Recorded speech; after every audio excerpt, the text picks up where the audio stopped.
kabarin'ny mpanakanto.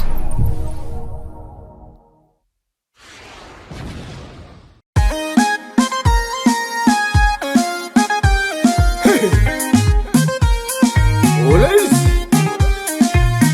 izy perina zay manafôno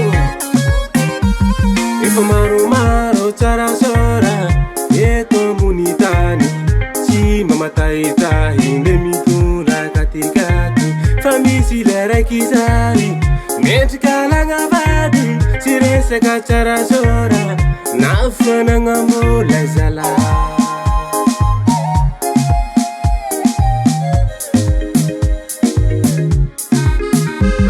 Efa maromaro tsarasara eto ambony tany tsy mamatahitahy nde mitondra katikaty fa misy le raiky zany mendrika lagnavady tsy resaka tsarasara na fanagnamola. Zaho sanambady la tsy zanaka manivolo oso fagnahy regny sady manaja olo fa sanambady kombo zanaka mpanambola yaretako avao zalaigna nangera tsy sola azalahely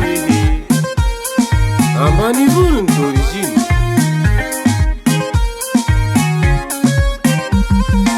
Nde maro ny vavan'olo zegny tsy asagnaloha fa fitiavana meko anao mamimamy tsy karaha taloha idity miharomo mandramaty tsy azo adoso fitiavagna natirely mandramaty tsy azo alefi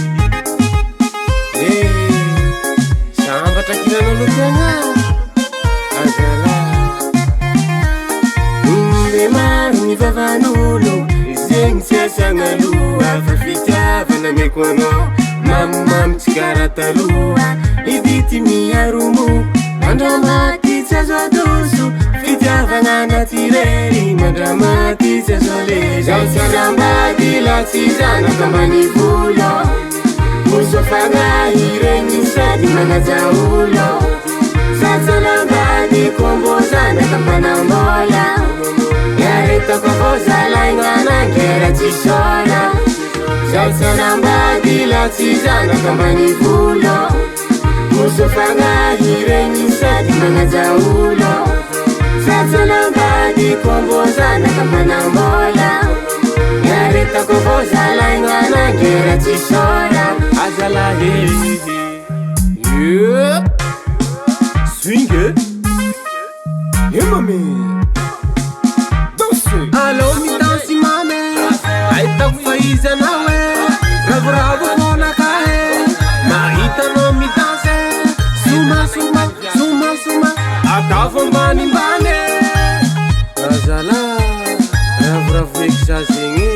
Zaho sanambady la tsy zanaka mbanivolo zaho sanambady sofagnahy regny sady manaja olo fa sanambady kombo zanaka mpanambola yaretako